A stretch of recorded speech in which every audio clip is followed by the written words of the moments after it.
요즘에 저를 좀 사칭하는 불법 리딩방이나 텔레그램 또 단톡방들이 굉장히 좀 많아지고 있는데 각별히 여러분들이 좀 주의를 했으면 좋겠어서 이렇게 좀 영상을 찍게 됐고요. 실제 피해 사례들도 좀 있는 것 같아요. 저는 이런 리딩이라든가 이런 걸 전혀 하고 있지 않거든요. 저를 사칭한 어떤 문자가 온다거나 그런 걸 받으셨을 때는 그냥 무시를 하시거나 꼭 신고를 꼭 해주시면 좀 좋을 것 같습니다.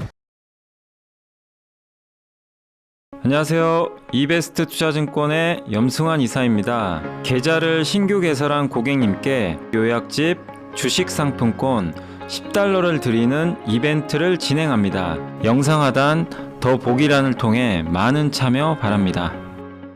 네, 안녕하십니까. 이베스트 투자증권 염승환 이사입니다. 오늘 23년 9월 7일 시장 함께 읽기 시작하겠습니다. 사실 제가 오늘 아침에 저기 김포시에 좀 갔다 왔어요. 김포시에 또 제 방송 보시는 분 중에 오늘 아침에 강연에 들으신 분도 계시겠는데 제가 아침 강연에는 거의 해본 적이 없는데 김포시에서 이제 분기마다 이렇게 이런 행사들을 하더라고요. 그래서 거기 이제 초대를 받아서 제가 좀 갔다 왔는데 항상 그렇지만 또 워낙 또 좋은 분들이 들어주셔가지고 저도 기분 좋았고요.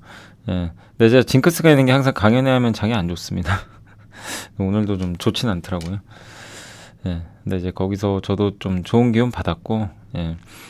거기서도 또 이렇게 잘 들어주셔서 항상 감사드리고요. 그리고 이제 제가 좀 놀랬던 게 거기 이제 이국정 교수님 아시죠?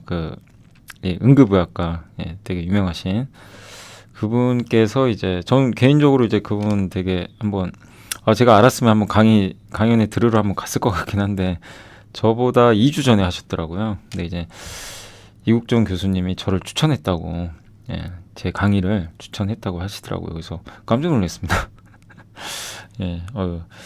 제 방송을 들으시나?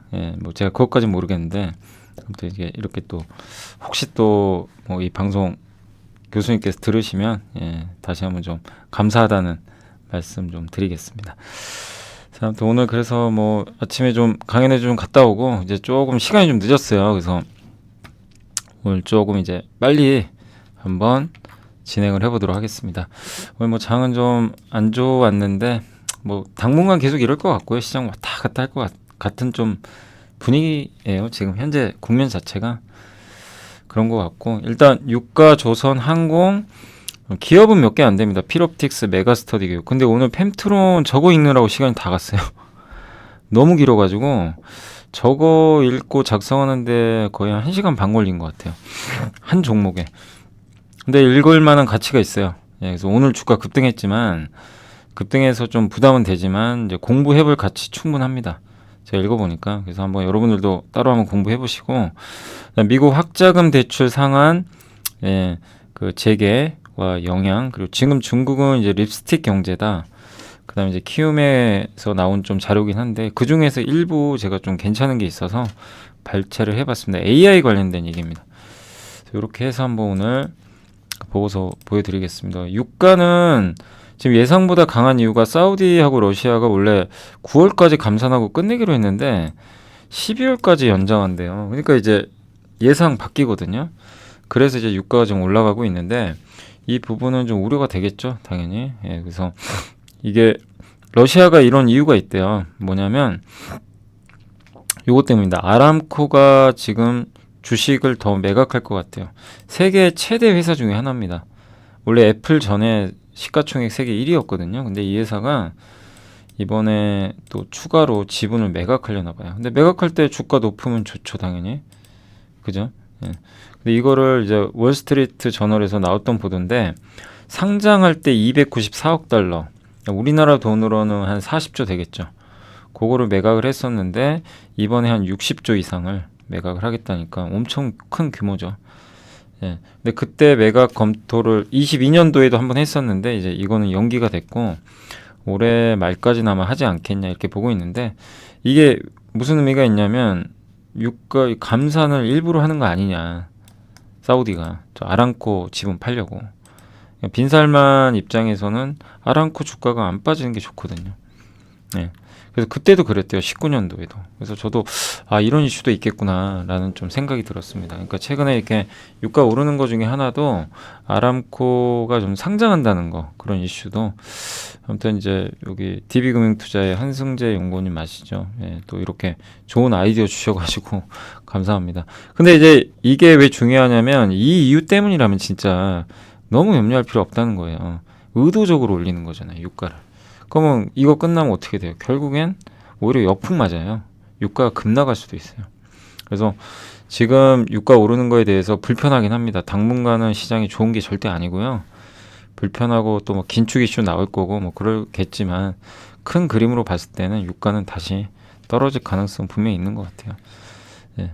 그리고 지금 중국 경기 그렇게 좋은 편도 아니고 또 최근에 중국이 지금 수출 쿼터 늘려가지고 정유 제품 막 수출하거든요. 더.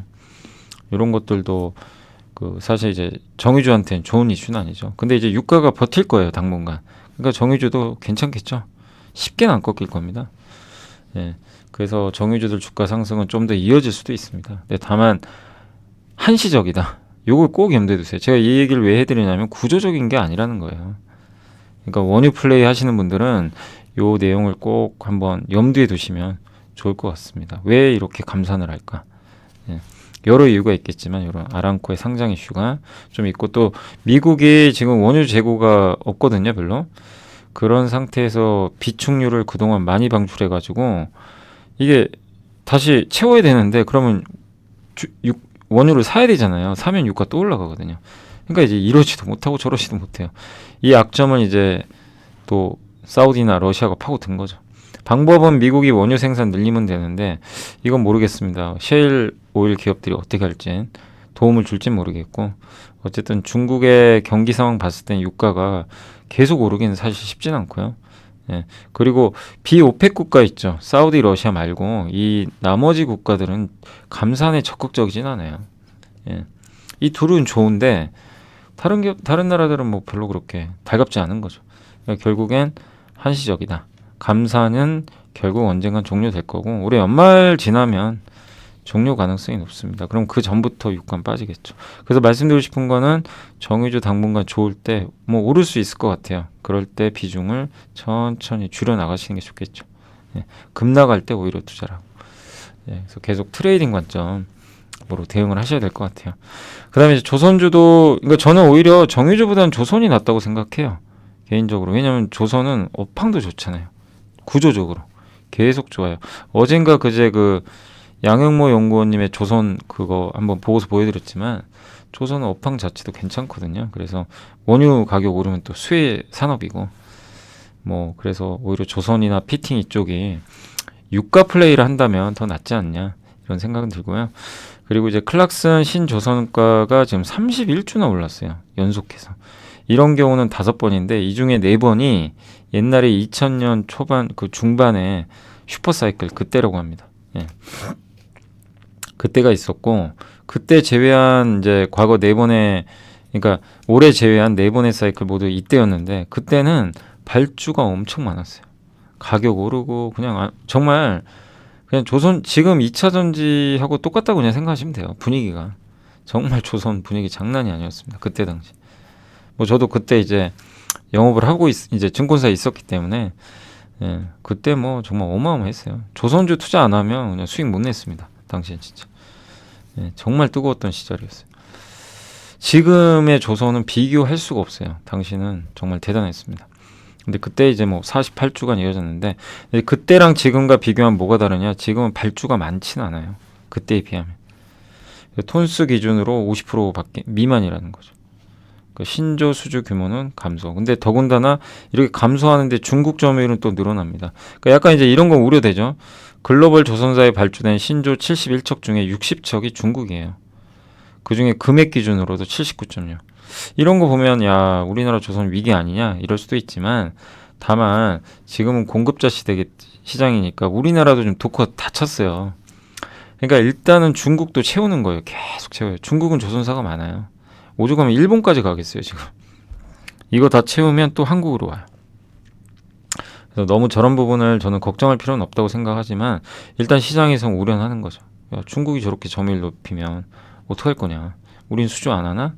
이런 거죠. 근데 우리 한국 기업들도 수주 많이 해가지고 목표 달성, 하나오션이 조금 부진한 편이고 많은 기업들이 목표 달성을 향해서 좀 순항을 하고 있습니다. 그리고 이제 카타르 LNG 이제 발주가 있을 텐데 2차분이에요. 근데 그게 성과가 좀 중요한 게 약 40척 성과가 2억 3,500만 달러에서 2억 4천만 달러로 전망을 하는데 여기 이제 지금 거래되는 시세에 수주받는 시세 한 10% 정도 할인한 그런 수준을 예상을 하고 있고요. 작년 6, 10월에 1차분 있죠. 그 54척 그거 이제 발주할 때 그때 한 6에서 14% 할인했대요. 그러니까 이번에도 한 10% 정도 할인받지 않겠냐. 어쨌든 작년보다는 가격이 많이 올라 있습니다. 작년에 2억 1,500만 달러에 발주했거든요. 근데 지금은 2억 3,500만 달러가 최저가 되지 않을까. 어쨌든 작년보다 높은 가격이에요. 그래서 이번에 수주도 좋지 않겠냐. 근데 이제 성과를 봐야 돼요. 얼마에 수주할지 이제 그 부분이 중요할 것 같다라는 그런 내용입니다.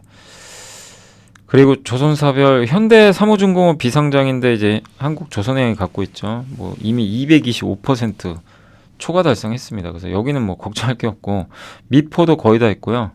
삼성, 현대도. 근데 지금 걱정되는 건 여기입니다. 하나오션은 아예 지금 목표 달성을 지금 못했어요. 그래서 역으로 따지면 하나오션이 굉장히 공격적으로 할 거예요. 하반기로 갈수록.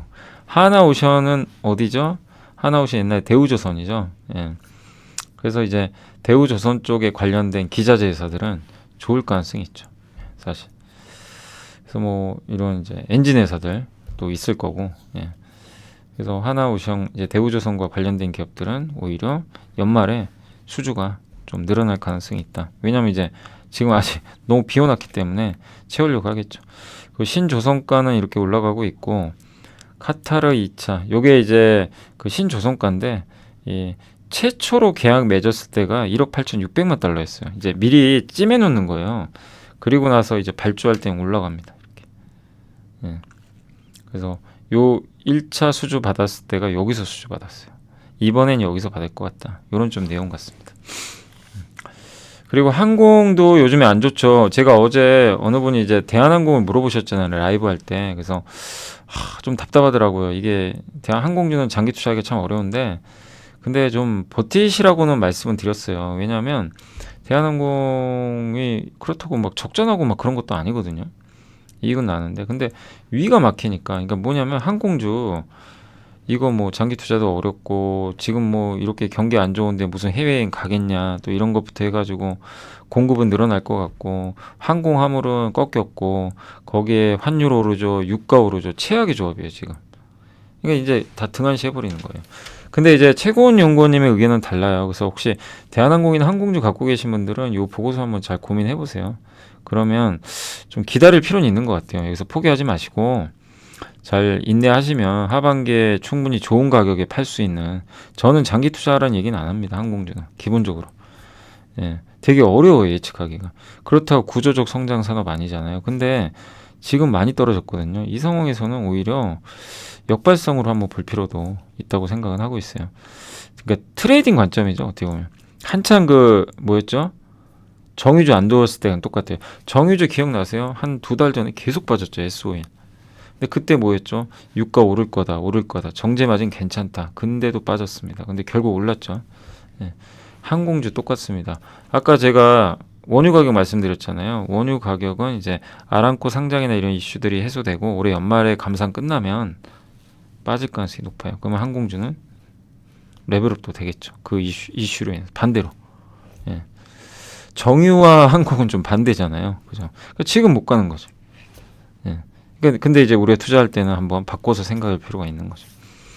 그래서 중요한 건 수요인데 저도 이제 요즘에 느끼는 게 해외여행은요. 내가 좀 소득이 줄거나 이런 거랑 관계없이 그냥 가시더라고요. 가요. 그 경험을 더 중요하게 생각하세요. 요즘 특히 젊은 분들은. 그래서 그냥 가시는 것 같아요. 내가 좀 평소에 빡빡하게 살더라도 해외여행은 포기 못한다. 그래서 대신에 명품은 조금 사그라들 것 같아요. 명품에 대한 거. 그래서 여기 여행 소비 심리 지수가 경기 불확실성에도 불구하고 팬데믹 이전보다 높다. 이렇게 나와 있고, 이 미주 노선은 외항사들의 수요를 좀 뺏어오고 있대요. 미주 노선도. 그러니까 이게 달러가 이렇게 비싼데도 미국도 많이 가나 보더라고요. 그리고 중국은 아직 국내선만 정상화됐고 국제선은 아직은 51%. 그만큼 이제 늘어날 여지가 있겠죠. 그리고 상반기 중국을 방문한 해외 여행객은 팬데믹 이전에 30%밖에는 지금 안 된다고 합니다. 뭐 여러 이유는 있죠. 중국에 이제 이런 것들은 우리 한국한테는 오히려 반사 이익이다. 왜? 인천공항의 입지가 더 강화됩니다. 허브 공항으로. 그러니까 옛날에 중국과 좀 경쟁을 했거든요. 인천공항의 입지는 더 커질 수 있다. 강달러에도 우리나라 미국 노선 여객수는 역대 최고. 수요가 공급을 압도한 덕분에 3분기 국제선 탑승률은 역대 최고. 운임은 팬데믹 이전보다도 높고, 그리고 수요가 유가를 이길 거다. 근데 지금 시장은요, 이걸 신경을 안 쓰고 그냥 유가 오르고 환율 오르니까 안 좋게 보는 거죠. 그래서 저는 이거는 동의해요. 해외여행 수요는 쉽게 안 빠질 것 같아요. 저 쉽게 안 빠질 것 같습니다. 예. 우리만 그런 게 아니라 중국도 똑같아요. 중국도 이제 우리나라로 지금 이제 오기 시작하는데, 뭐 저기 올리브영 명동에 그 기사들 보셨죠? 예. 사람이 정말 외국인들이 너무 많다고. 예. 저게 일시적일까요? 아닐 것 같아요. 예. 중국인들도 가성비 좋은 여행을 한국으로 와요. 일본 아니면 한국 가거든요. 가까우니까. 일단 지리적으로 가까우면 비행기 티켓 값이 쌉니다. 여러분 생각해보세요. 여기서 유럽 가려면 얼마 비싸요? 일본, 유럽에 비할 바 아니죠. 그러니까 중국 사람들 입장에서 똑같아요. 한국 올 땐 티켓 값이 비싸지가 않거든요. 오기가 편하죠. 예. 그래서 이제 소비를 하러 올 텐데, 그런 부분들은 이제 한국한테도 좋은 거죠, 사실. 예. 여기에 또 일본과 지금 중국이 안 좋잖아요. 그 오염수 방류 때문에. 그러니까 한국으로 더 올 확률이 높죠. 이 부분 자체는 한국의 항공주들한테 마이너스가 아니라 플러스죠, 당연히.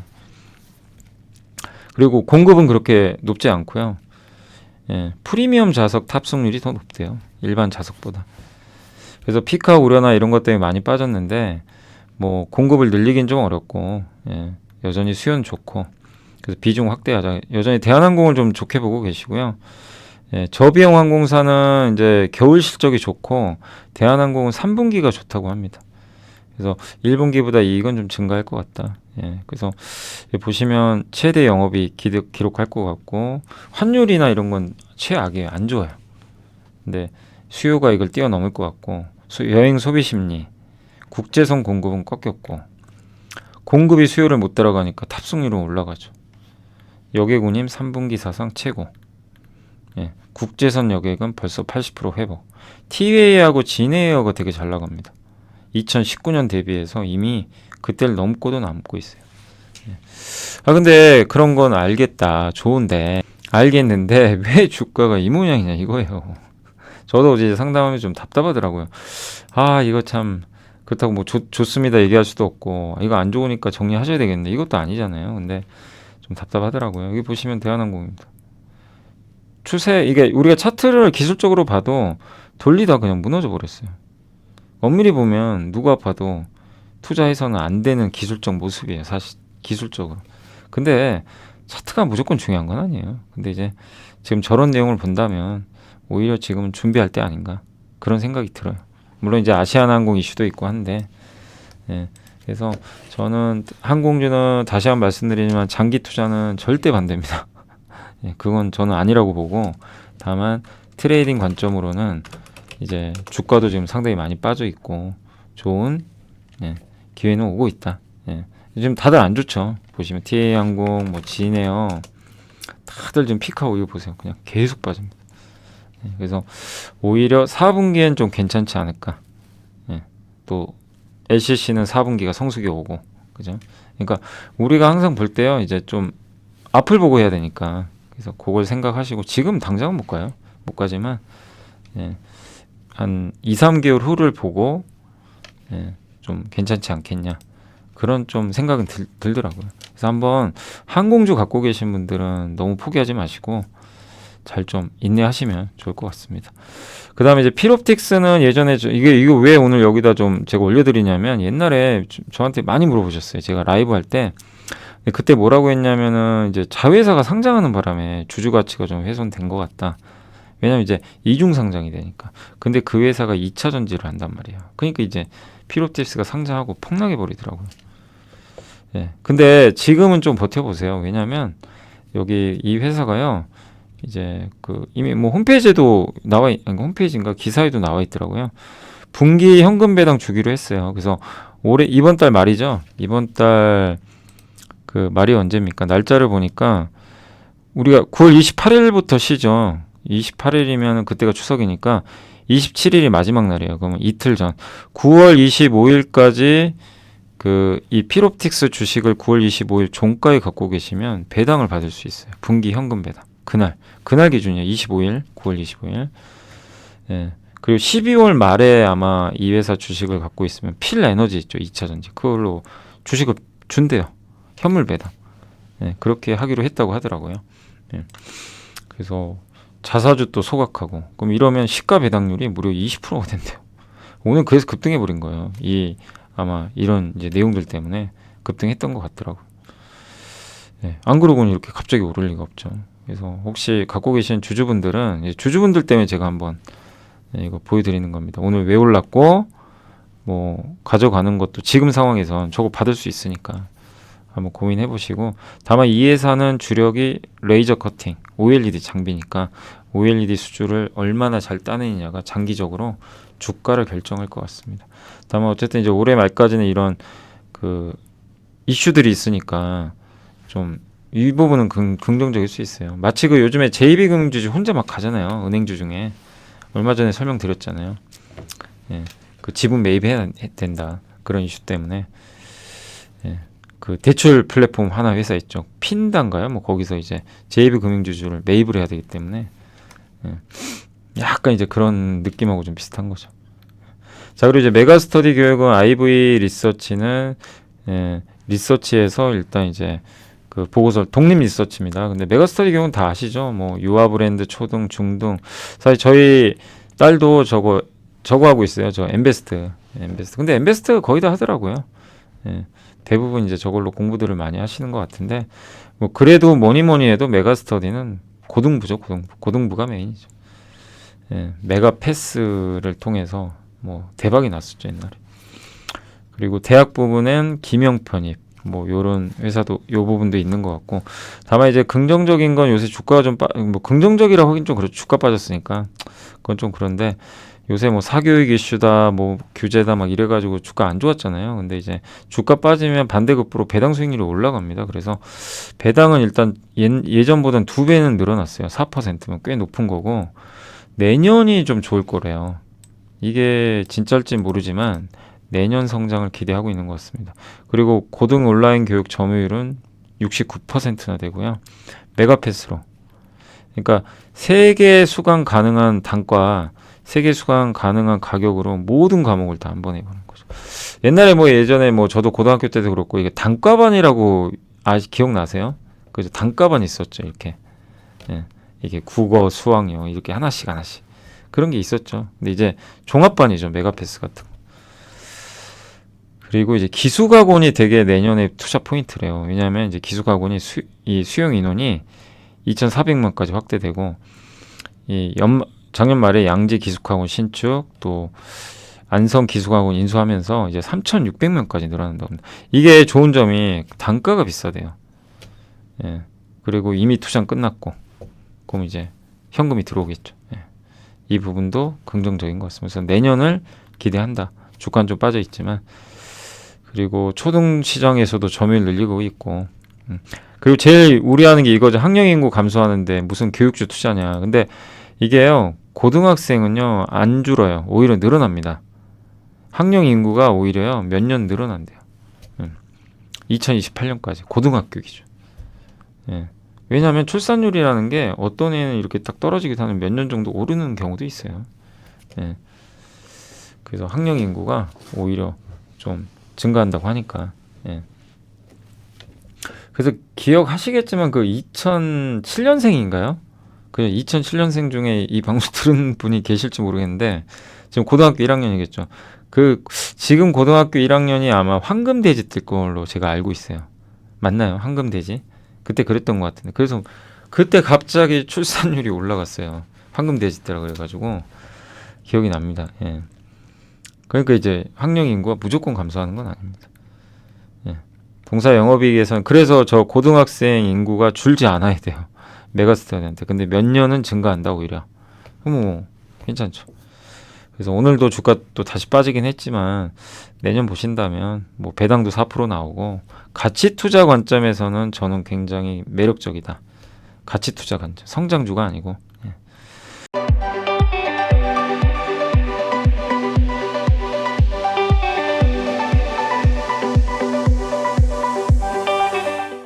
자, 그리고 이제 펜트로는 이나영, 김경민 연구원님이 이제 적어준 자료인데 정말 길더라고요. 세 가지입니다. 그러니까 인텍 플러스 생각하면 돼요. 인텍 플러스 아시죠? 반도체 검사, PCB 검사, 2차 전지 검사 그 세 개 하잖아요. 똑같아요. 거의 비슷합니다. 약간 다른 점은 있지만 그래서 첫 번째가 SMT 검사 장비 뭐냐면은 PCB 아시죠? PCB 기판에다가 이제 이 PCB 기판에다가 이제 실장한다 그러거든요. 이 부품들 있죠. 뭐 거기다 반도체 올리고 여러 가지 뭐 납땜도 하고 막 그러잖아요. 우리 이렇게 아마 이 기판 한번 이제 검색해 보시면 나올 거예요. 근데 그걸 표면 실장 기술이라고 하는데 그 표면 실장을 할 때 기판에다 뭐 부품 같은 걸 딱 올릴 때요. 검사해 주는 장비예요. 이게 메인입니다. 요게 거의 매출의 80%. 여기 나와 있죠. 납을 도포하여 전자 부품을 이제 납땜해서 거기 딱 부착하는 기술이다. 근데 이 검사 장비는 그럴 때 불량이 나오면 해주는 거죠. 그래서 펜트론의 이 장비를 SPI 장비라고 합니다. 그래서 납의 도포 형상, 높이, 두께를 분석을 하고 그 다음에 이제 PCB 기판이 이제 이런 어떤 이제 그 장비를 통해서 이런 이제 그 기판이 딱 올려진 상태에서 리플로우가 뭐죠? 우리가 리플로우가 본딩한다 그러죠. 이거 붙인다 그러죠. 예. 그런 이제 과정에서 열이 가해지면 우리 저번에 함께 배우기 시간에 한번 배웠던 열압차 뭐 약간 그런 거예요. 그런 것처럼 그건 이제 반도체를 붙이는 거고 이건 반도체는 아니고 이런 부품들을 그냥 PCB에 딱 납땜을 하는 거죠. 납땜한다. 그럴 때 검사 장비 중에 MOI 장비는 얘가 잘 부착됐나 이제 검사해 주는 거예요. 야, 잘 부착됐습니다. 오케이. 그럼 넘어가요. 그럼 AOI 장비가 있는데 열풍을 한대요. 근데 그럴 때 그 미세한 진동이 이렇게 딱 발생하는데 그때 부품 불량이 나오는 경우가 있대요. 이제 그런 것도 잡아주고. 예. 그래서 PCB가 점점 이제 이게 기판도 집적화되죠. 회로선도 막 좁아지고. 예. 그러다 보니까 이제 기가비스 같은 기업들이 대표적이죠. 그 미세한 회로 안에 기판에 그거 이제 안을 검사해 주는 거고 이 회사 같은 거는 안이 아니고 밖이에요. 밖 끓여 주는 거죠. 그래서 이제 그런 것들을 이제 검사하는 장비가 더 많이 쓰이고 있고 최근에 또 3D 측정 기술로 높이와 두께까지 입체적으로 검사를 한다고 합니다. 그 옛날에는 냉장고나 TV 같은 가전 제품으로 했는데 요새는 5G, 사물 인터넷 이런 기기들 이제 첨단 어떤 제품들에 대해서 정밀 측정하는 쪽으로 수요가 늘고 있고 또 이 회사 같은 거는 폭스콘이나 플렉스 같은 글로벌 EMS 기업이 뭐냐면요. 아이폰 같은 거 대신 만들어주는 회사예요. 스마트폰 딱 만들어줘. 우리 한국에는 한솔테크닉스 같은 기업이 그런 회사입니다. 그 회사들이 이게 제품을 만들어줘요. 또 서진 시스템 이런 기업들이 완제품을요. 주문 주면 대신 만들어주는 회사를 보통 EMS라고 합니다. 이제 폭스콘 이런 데가 있는데 여기서도 아니 만들다가 불량 나오면 안 되잖아요. 그래서 중간중간 검사를 하거든요. 그런 내용입니다. 그래서 연평균 한 5.5% 안정적으로 성장할 것 같고 제가 알기로는 여기 그 펜트로는 비중에 전장 비중이 높은 걸로 알고 있어요. 자동차 쪽에 들어가는 거. 그런 거 검사하는 거. 그러니까 오히려 더 좋죠. 네. 그리고 완성차 한 대당 전장 부품 비중이 2020년에 35%거든요. 이게 2028년에 70%까지 확대된다고 합니다. 그러니까 이거를 딱 이게 왜 중요하냐면 여러분들이 이런 거를 기업 분석 이제 보고서 보다가 그러니까 이런 보고서 보면 좋은 게 뭐냐면요. 꼭 뭐 기업을 뭐 사라 팔아라가 중요한 게 아니에요. 이런 데이터들을 보고요. 여러분들이 딱 이제 통찰력을 딱 키우셔야 돼요. 어떤 통찰력? 전장 부품이 이젠 정말 커지는구나. 전장 부품, 전자 부품, 자동차에 들어가는. 예, 우리 너무도 많이 공부했었죠. 그리고 이것도 우리 알고 있죠. 올해부터 스마트폰보다 전장 부품이 더 커집니다. 시장이. 답이 정해졌잖아요. 그래서 스마트폰 비중 높은 기업들은 리스크가 클 수밖에 없어요. 그래서 LG노텍이 잘 안 가요. 어쩔 수 없이 스마트폰 비중이 높으니까.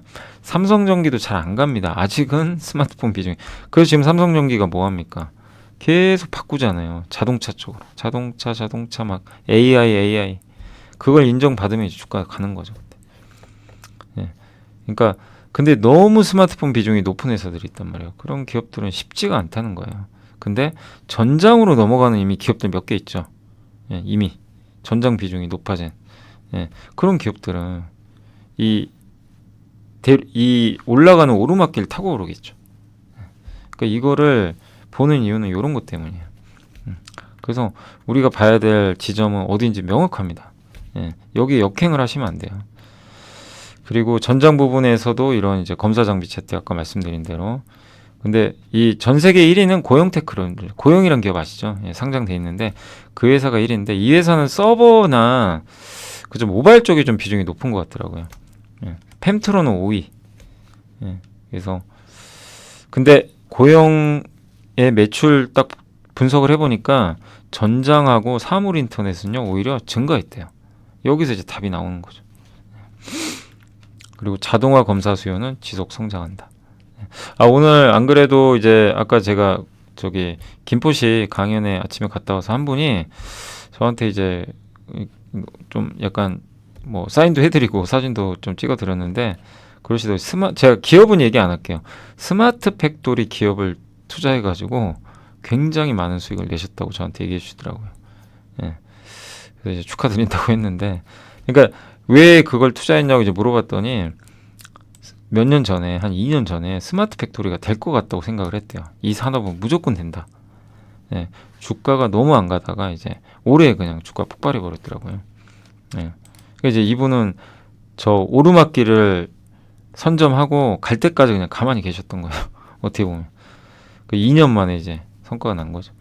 근데 이제 여기서도 이런 스마트 팩토리 얘기가 나오니까 그만큼 이제 이쪽 전장과 스마트 팩토리 커진다라고 보시면 되겠고, 또 업계 최초로 상하면 윗면과 아랫면 다 동시에 검사하는 솔루션도 확보를 하고 있다고 합니다. 그리고 해당 솔루션을 이렇게 적용을 하면 기판을 뒤집어 가지고 하나의 장비로 검사할 수가 있대요. 장비 세대를 한 대로 쓰면 얼마나 뭐 그 고객사 입장에서 좋겠어요. 두 번째가 이제 반도체 검사 장비입니다. 후공정. 그러니까 저기 아까 PCB 후공정. 와이어 본딩 아시죠? 이게 선으로 연결. 이건 사실 그렇게 매력적이진 않아요. 선으로 연결하는 거는 이제 많이 안 쓰죠. 플립칩 아시죠? 숄더볼 붙여가지고. 근데 이쪽도 이제 하는 것 같더라고요. 그래서 불량 여부를 검사합니다. 이게 와이어가 잘못됐는지 뭐 제대로 됐는지 범프 검사도 하고 있고 한다고 하니까, 그러니까 이제 점점 확대되는 거죠. 그리고 신규 반도체 후공정 검사 장비를 출시했다고 하는데, 첫 번째가 와이어 본딩. 이게 와이어 본딩은 뭐죠? 아까 말씀드린 처음. 요게 아마 메인 같은데, 요거 이제 그 기존 장비예요. 요건 기존 장비고, 두 번째는 이제 웨이퍼 절단 할 때 검사. 요게 그 중요한 게, 첫 번째는 와이어 본딩이기 때문에 저는 그렇게 매력 있다고 생각 안 하는데, 두 번째가 중요한 게 웨이퍼를 자르잖아요. 이게 저 자르는 게 누가예요? 일본의 디스코, 이오테크닉스, 한미반도체. 자른 다음에 절단면에 문제 있을 수 있잖아요. 그거를 검사해줘요. 근데 원래 이거를 이 회사 주가도 많이 간 걸로 알고 있습니다. 캄텍, 이스라엘의 캄텍이 거의 독점이라고 하더라고요. 이걸 근데 국산화해 버렸대요. 그래서 국내 이제 후공정 업체랑 검증을 진행하고 있답니다. 물론 진행 중이라 아직 통과된 건 아닙니다. 안 될 수도 있어요. 국산화 했다고 하고, 세 번째는 패키지 그 기판 있죠. 요거 반도체 이제 다 만든 다음에 패키지 포장하는 거. 그거 이제 칩이 반도체 칩 나가기 전에 외관 검사해서 외관에 문제 있나 없나 이거 봐주는 거. 요게 이제 미국의 KLA가 인수했던 아이코스 독점 장비인데, 이것도 국산화했대요.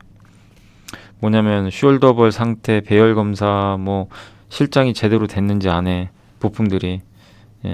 그래서 올해 이미 승인을 받아가지고 요거는, 그 다음에 이제 세 번째 장비죠. 이제 엄밀히 말하면 네 번째 장비인데, 첫 번째 장비는 이제 기존 장비고, 이제 세 번째 장비는 메모리 모듈 있죠. 요거 DDR5 같은 거라든가 DDR4 메모리 모아놓은 거, 요거를 검사하는 장비인데, 이게 단가가 굉장히 높대요. 고가 장비라고. 요것도 국산화, 미국 거. 공통 특징이 뭐예요? 해외 업체들 거를 다 국산화 시켜버렸어요. 네, 그게 좀 매력이 있는 것 같습니다. 그리고 첨단 패키징 뭐 대표 주장 우리 배웠죠. TSMC. 예. AI 가속기 뭐 이렇게 조립해가지고. 예. 근데 원래는 이 전공정 검사 장비 회사는 전공정만 했는데 이 회사들이 후공정으로 갑니다. 대표적인 회사가 파크 시스템즈. 전공정으로 이렇게 원자 현미경으로 보던 거를 후공정으로 가가지고 하이브리드 본딩에 검사를 해주는 그것도 납품을 했다고 하고 있고, 오로스 테크놀로지도 원래 전공정 이 검사 장비 업체거든요. 회로 패턴이 뭐가 문제 있나 없나 이걸 보는 건데, HBM 이제 반도체 만들 때 이게 수직으로 관통하잖아요. TSV로 엘리베이터 만들어서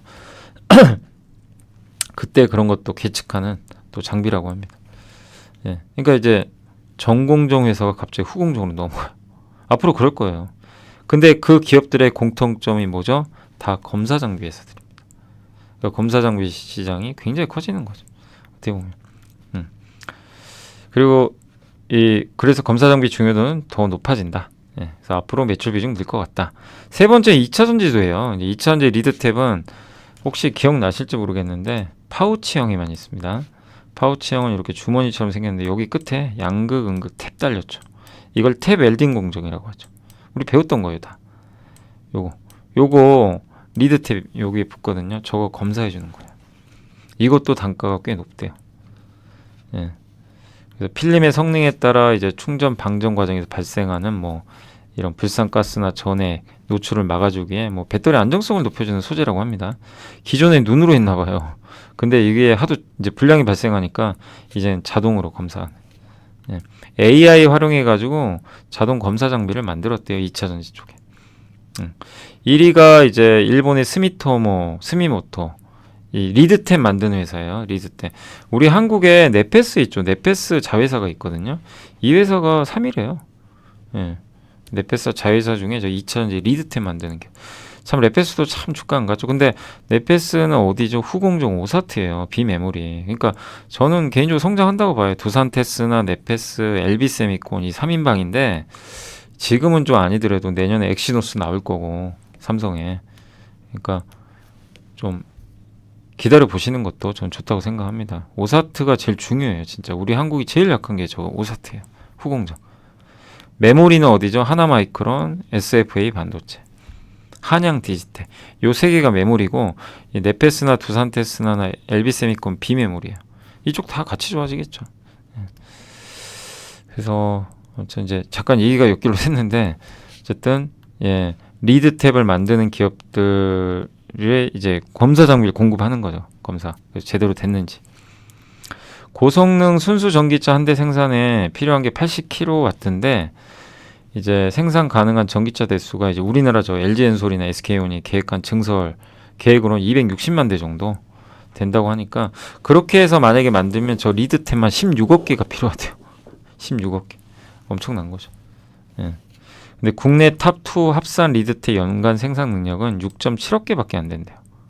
필요한 거에 42%밖에 안 돼요. 더 많이 만들어야 된다는 얘기예요.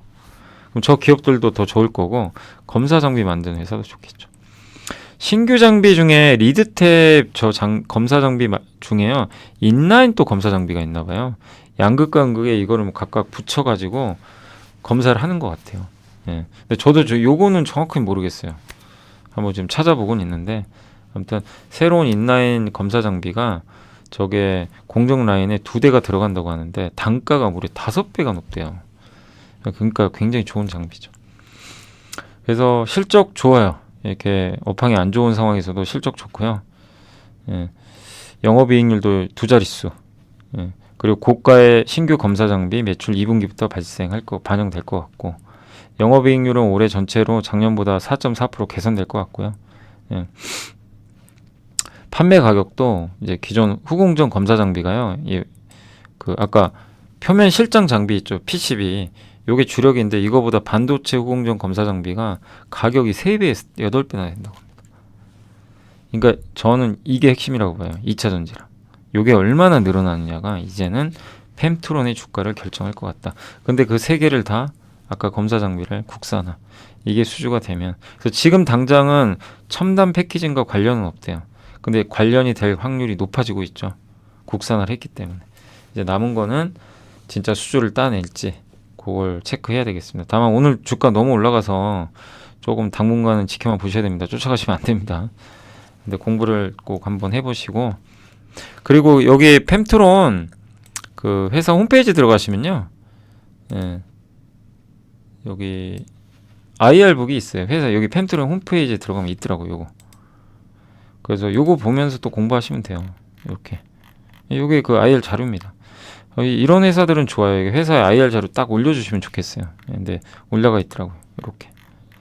요거 보시면서 한번 여기 대표이사분도 나와 계시고 이런 장비들 뭐 하는 건지 요런데 요게 납 도포 상태, 이게 제대로 납땜이 됐는지 부품은 제대로 부착됐는지 이제 그런 것들을 이제 검사하는 이런 장비라고 합니다.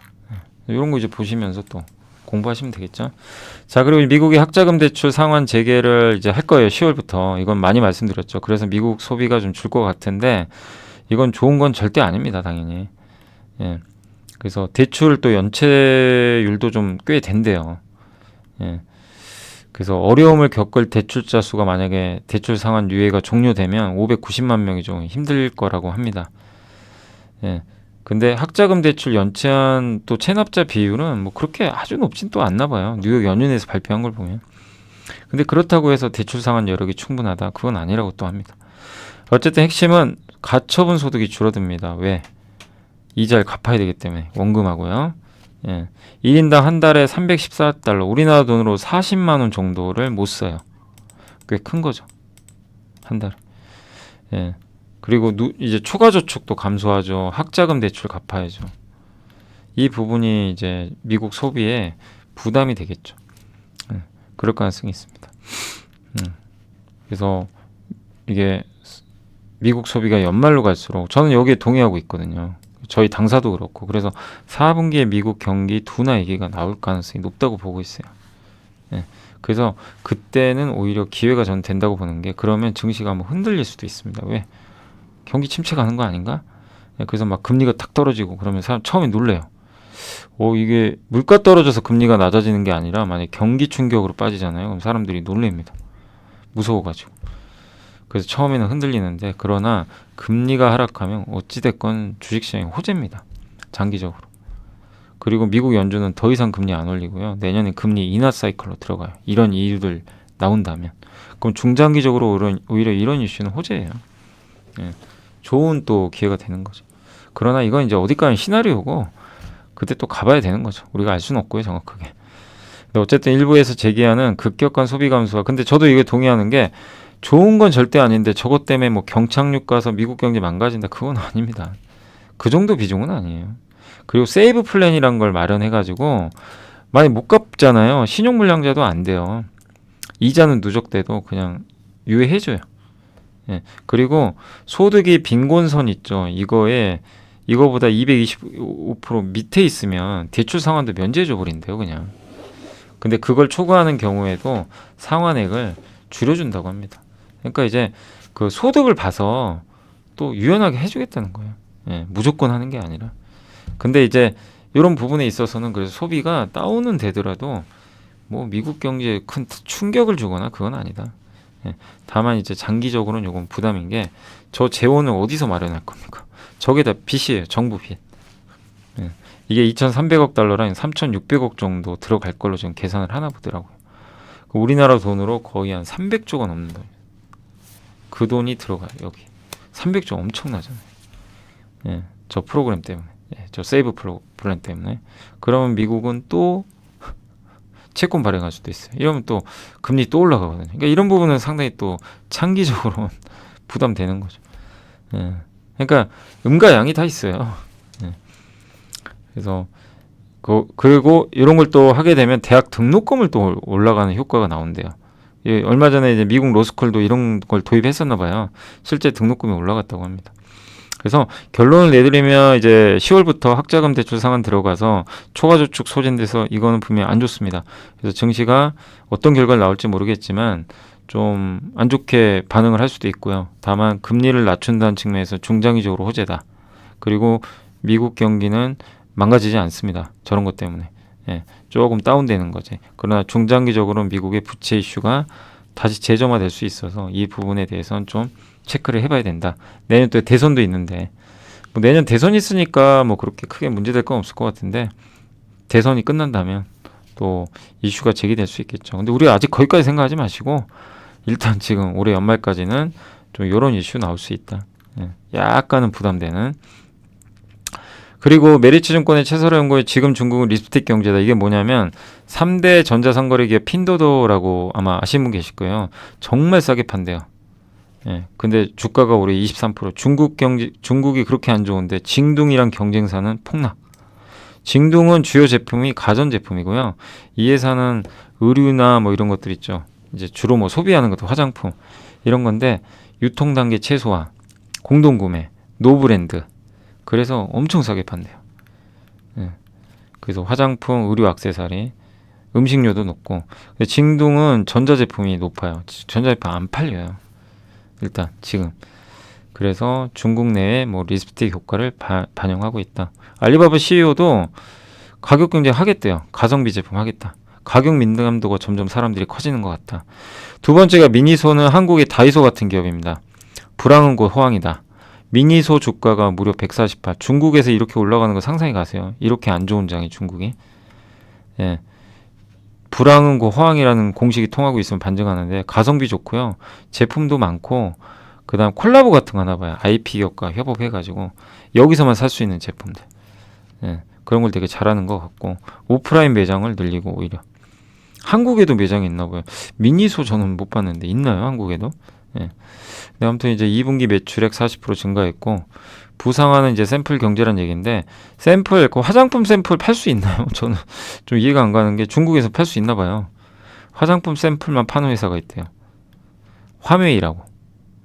5개 매장 운영하는데 이게 그렇게 잘 된다고 합니다. 왜? Z세대들이 가서 사요. 그냥 싸잖아요. 다양하게 볼 수 있고 소득은 줄고 실업률 올라가니까 그럼 셀프 경제도 호황일 수밖에 없죠.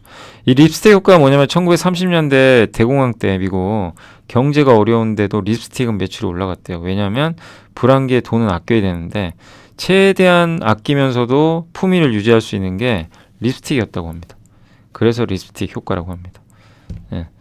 그래서 중국에서 이런 기업들이 립스틱 효과가 나오고 있고 그래서 두 가지라고 합니다. 가성비 제품 소비하고 여행 요식업. 그래서 아까 말씀드렸죠. 중국 아까 항공 설명할 때 중국인들이 이제 오거든요. 계속 올 거예요. 단체 관광객이 열렸기 때문에. 그럼 거기서 립스틱 효과에 수혜받는 한국 기업이 누가 될까요? 면세점도 있고 저는 개인적으로 면세점도 있지만 백화점죠. 그러니까 좀 편하다고 생각하고 있고 거기다가 이제 올리브영이에요. 그냥 기승전 올리브영이 될 수밖에 없습니다. 거기서 다 사요. 웬만한 건 다 산다고 합니다. 뭐 과자까지 사는. 이게 중국 블로그에 올라간 한국 필수 올리브영 구매템이라고 합니다. 이런 것들이 다. 여러분도 아시는 제품도 있으시죠. 올리브영이 대세입니다. 지금. 근데 안타깝게도 올리브영을 투자하기는 어려워요. 왜? CJ 지주사 이렇게 돼 있기 때문에 직접 투자가 상당히 어렵습니다. 그래서 결국엔 화장품, 인디 화장품이죠. 화장품 ODM. 저 화장품들 다 누가 만들어줘요? 인디 브랜드들. ODM 회사가 만들어줘요. 그래서 ODM 중에서 좀 주가 저밸류거나 좀 못 오른 게 있다면 아니면 주가 좀 빠진다면 장기 트렌드로 이 트렌드가 일시적일 거라고 생각을 안 해요. 저도 오래 갈 것 같아요. 그래서 화장품 ODM 또 나중에 기회가 생긴다면 요새 너무 올라서 저는 그냥 보고만 있는데 기회가 생기지 않을까. 저번에 우리 또 잉그로드랩 한번 공부해봤잖아요. 그죠? 며칠 전에 기억나시죠? 그건 이제 그쪽은 미국 쪽인데 그런 걸 공부해 놓은 다음에 기다려 보세요. 또 한번 기회가 오겠죠. 자, 마지막으로 산업을 가리지 않고 컨퍼런스 콜에서 AI 언급을 그렇게 많이 한답니다. 기업들이. 엔비디아가 괜히 가는 게 아니고 ML은 뭐냐 머신러닝을 얘기한다고 보시면 되겠고 근데 이게 AI를 기업들이 이제 앞으로 많이 쓸 것 같아요. 그래서 이 산업은 계속 공부를 해보세요. 여기에 AI에 저는 올라타야 된다고 생각해요. 투자하시는 분이라면. 어느 기업을 선택하냐는 이제 그거는 진짜 숙제로 남아있는데 왜 AI가 되냐면은 채팅하라는 게 아니고 이것 때문에 보험사 중에서는 산불 발생하잖아요. 피해가 어떻게 예상할 겁니까? AI가 다 뽑아준대요. 셰일가스 기업인데 이거 어디를 뚫어서 가스 시추하면은 생산성이 높아질까? AI가 다 뽑아준다고 합니다. 그럼 바로 생산성이 올라가요. 기업들은 비용을 줄여버릴 수가 있어요. 그럼 생성형 AI 만드는 기업들의 가치, 거기에 반도체 공급하는 회사. 네, 이미 시작은 됐습니다. 이 물결을 거스르시면 안 되고 여기에 같이 올라타셔야 돼요. 네, 그런 기업들은 계속해서 우리 공부해보자고요. 보고서 보면서 어느 거라고는 뭐 지금 저도 말씀드릴 수는 없고, 그리고 이런 이제 비용, 그래서 실제 비용을 이렇게 줄여준다고 합니다. 그래서 이런 큰 그림을 계속 그려나가세요. 그러니까 그런 보고서들이 나오면 제가 계속 이렇게 소개를 해드릴 겁니다. 이게 해외 보고서예요. 그래서 저도 이제 요즘에 한 단계 더 나가서 증권사들이 발행하는 글로벌 보고서가 있어요. 그런 것도 오늘 읽어보니까 인도 보고서도 있더라고요. 인도도 제가 잠깐 읽어봤는데, 인도도 우리 한국의 그 쿠팡 같은 회사들이 요새 잘 나가고, 예, 또 대형 마트도 잘 된다고 합니다. 우리나라 이제 요즘에 대형 마트 안 되지만 그런 것도 읽어보면 되게 재밌어요. 근데 그런 것들 중에도 제가 아이디어 괜찮은 것들은 계속 끊임없이 소개를 읽고 해석을 해드리겠습니다. 자, 그래서 이제 오늘 한 50분 걸렸는데 좀 빨리 될 줄 알았는데 또 이렇게 시간이 지났네요. 몇 개 없는데도 참 시간이 흘렀고, 어제는 레이크 머티리얼즈 아시죠? 근데 너무 오른 기업이에요. 그래서 좀 기다리셔야 됩니다. 투자는 조금 아직은 너무 오래 주가가 한 7배인가 올랐어요. 그래서 근데 신규 공장 증설하는 건 좋은 거죠. 예. 그래서 이런 공시가 떴고, 내부자 매수 중엔 요새 오텍 아시죠? 여기 대표이사 계속 사더라고요. 예. 강성희 대표이사가 요새 계속 사고 있고, 우리금융주주 3분이 샀습니다. 대표이사부터. 이 임종용 대표이사는 이번에 처음 샀어요. 연말 또 배당 기대감 있고 뭐 괜찮죠, 은행주. 대한약품의 이윤우 회장님은 오늘도 사셨습니다. TSA 아시죠? 얼마 전에 우리 보고서 봤던 그 뭐죠, 소켓회사. 여기 근데 진윤용 전무님이 무려 3억 원을 샀어요. 제가 깜짝 놀랐어요. 그래서 이제 뭐 좋아질진 저도 모르지만, 예, 오늘 왜 올랐어요? 설마 저것 때문에 오른 거 아니죠? 예. 근데 어쨌든 무려 3억 원을, 예, 투자를 했습니다. 저 어제 밤에 봤거든요. 어제 밤에 딱 이게 보는데 TSL 3억 원이나 샀네. 예. 주가는 완전 바닥에 있었고. 이런 경우는 이런 경우는 되게 좋은 게 뭐냐면요. 내가 TSL 우리 공부 다 했잖아요. 소켓에서고. 예. 어떤 건지 알아요. 주가는 빠져 있어요. 근데 갑자기 내부자가 굉장히 많이 샀어요. 그런 경우 이제 부담이 없는 거죠. 네. 그래서 평소에 기업 공부를 많이 해놓으셔야 돼요. 아시죠? 그래야 전자공시랑 바로 접목해가지고 좋은 또 성과를 낼 수가 있습니다. 자, 이제 장은 끝났고, 일단 이제 오늘 시황만 간단히 말씀드리면 제가 이제 많이 못할 것 같고요. 오늘은 일단 외국인들 조금 팔았고, 기관은 많이 팔았고요. 기관들 요새 주식 왜 이렇게 파나요? 그만 좀 팔았으면 좋겠는데. 전기전자 정말 많이 팝니다. 예, 계속 파는 것 같고. 그리고 오늘 섹터 쪽으로는 로봇주가 오늘도 좋았네요. 예, 오늘도 로봇주의 흐름이 레인보우, 뭐 SPG 뜨거웠습니다. 그 다음에 농업주 좋았고, 그 다음 오늘 반도체 장비는 좋았네요. 네. 아까 펜트론 상한가 같군요, 결국엔. 예, TSE, 기가비스도 많이 갔네요. 네오셈. 여기 다 후공정 회사들이에요, 보면. 그죠? 그리고 웬일로 테스 웬일입니까? 테스도. 예. 넥스틴도 좀 올랐고, 예. 웬일로 테스가 갔군요. 그리고 건설기계, 오늘 장은 안 좋았는데 괜찮았네요, 반도체는. 건설기계는 여기 대동금속 같은 농업 쪽이 좀 강했고, 통신주줄은 뭐 아주 강하지는 않았고요. 예. 인터넷 대표주도 뭐 네이버는 좋았습니다. 전 생성형 AI 좀 잘 됐으면 좋겠고, 비만지로제나 자율주행차 관련주도 오늘 좀 일부. 캠트로닉스가 오늘 웬일입니까? 그죠? 이거 우리 다 공부했던 거죠. 함께 배우기 시간에. 세코닉스 좋았고, 텔랩칩스도 최근에 굉장히 좋았죠. 그 실적 2분기 그때 들여다 보니까 괜찮았었어요. 예. 근데 요새 주가 굉장히 좋은 것 같고, 반면에 여긴 또 LG노텍은 아시죠? 왜 빠진지 아시죠? 애플, 중국에서 뭐라고 했냐면 공무원들 대상으로 애플 아이폰 쓰지 말라 그랬대요. 근데 얼마 안 돼요, 비중은. 계산해보면. 근데 그게 왜 문제가 될 거냐면, 중국이 아예 그러면 중국 사람들 전체가 아이폰 안 쓰면 어떻게 되나, 이 우려가 있는 거예요. 공무원은 상징적인 거고, 뭐 오늘 뉴스 보니까 테슬라도 관용차로 타지 말라, 막 이런 뉴스도 나오더라고요. 왜 이렇게 세게 나오는지 모르겠어요. 이제 중국이 미국 기업 제재를 하는 것 같아요. 미국산 제품 쓰지 말고 국산 써라. 이러니까 이제 LG노텍이 바로 충격받았고, 예. 아무튼 이제 이런 것들은 조금 불편한 이슈입니다. 근데 어떻게 될지는 좀 더 지켜봐야 될 것 같아요. 그래서 오늘 LG노텍 빠진 거는 그 이유라고. 그러니까 이제 LG 저기 그 애플 아이폰 이쪽 있잖아요. 이쪽은 좀 안 좋을 수밖에 없어요. 네. 그건 좀 이유는 좀 인지하시면 좋겠고, 그 다음에 오늘 2차전지가 좀 안 좋았죠. 오늘 그래서 LG화학도 빠졌고, 오늘 뭐 포스코 퓨처에 에코프로, 예, 금양 뭐 다 일제히 급락을 했습니다. 그러다 보니까 이제 오늘 코스닥도 좋진 않았습니다. MLCC도 여기에 2차전지가 있거든요. 그러다 보니까 코스모신 소재가 여기 들어가 있죠. 그래서 오늘 전기차 소재는 되게 안 좋았습니다. 그리고 중국 관련된 이제 화장품 회사들도 일부는 올라갔는데, 오늘 보니까 일부 기업들 많이 빠졌고요.